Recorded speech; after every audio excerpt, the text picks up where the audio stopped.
નમસ્કાર, હું રાજ. આપ જોઈ રહ્યા છો સ્પાર્ક ટુડે ન્યૂઝ. એમએસ યુનિવર્સિટીમાં સૌથી મોટી ગણાતી કોમર્સ ફેકલ્ટીમાં એક નિર્ણય કે જેને લઈને વિવાદ ઊભો થયો છે.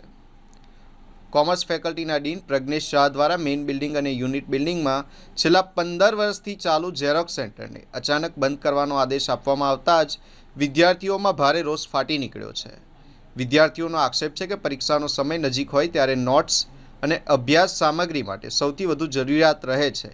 એવા સમયે ઝેરોક્સ સેવા બંધ કરવાથી તકલાદી અને બિનજરૂરી આ નિર્ણય સાબિત થશે.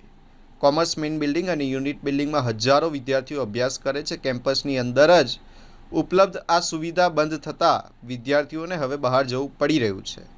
વિદ્યાર્થીઓનું કહેવું છે કે કોઈપણ યોગ્ય વૈકલ્પિક વ્યવસ્થા કર્યા વગર જ જૂના સેન્ટરોને બંધ કરાતા ડીનની કામગીરી સામે સવાલો ઊભા થઈ રહ્યા છે. આ મુદ્દે વિદ્યાર્થી નેતા નિખિલ સોલંકીએ ડીન પ્રજ્ઞેશ શાહના નિર્ણયનો ઉગ્ર વિરોધ નોંધાવ્યો હતો.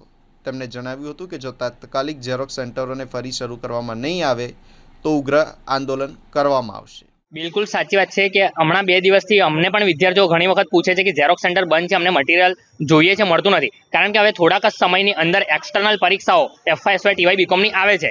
પરંતુ વિદ્યાર્થીઓ જ્યારે મટીરિયલ લેવા માટે જાય છે ત્યારે ઝેરોક્સ સેન્ટર બંધ છે. ત્યારે અમને પણ જાણવા મળ્યું કે કોમર્સ ફેકલ્ટીના ડીન પ્રજ્ઞેશ શાહ સર દ્વારા આ ઝેરોક્સ સેન્ટરો બંધ કરી દેવામાં આવ્યા છે અને મટીરિયલ વેચાવાનું પણ બંધ કરી દેવામાં આવ્યું છે. તેમનું કહેવું એવું છે કે હવે વિદ્યાર્થીઓને ડિજિટલ ફોર્મેટમાં એટલે કે PDF સ્વરૂપમાં મટીરિયલ આપવામાં આવશે. પરંતુ ઝેરોક્સ સેન્ટર પર ફક્ત મટીરિયલ નહોતું વેચાતું, ત્યાં વિદ્યાર્થીઓ ઝેરોક્સ કરવામાં આવતા હતા. એ પછી બીકોમના વિદ્યાર્થી હોય, આર્ટ્સના વિદ્યાર્થી હોય કે કોઈ પણ બહારથી કોઈ પેરેન્ટ્સ આવ્યું હોય, ડોક્યુમેન્ટની ઝેરોક્સ કરવા માટે પણ ઝેરોક્સ સેન્ટરનો ઉપયોગ થતો હતો.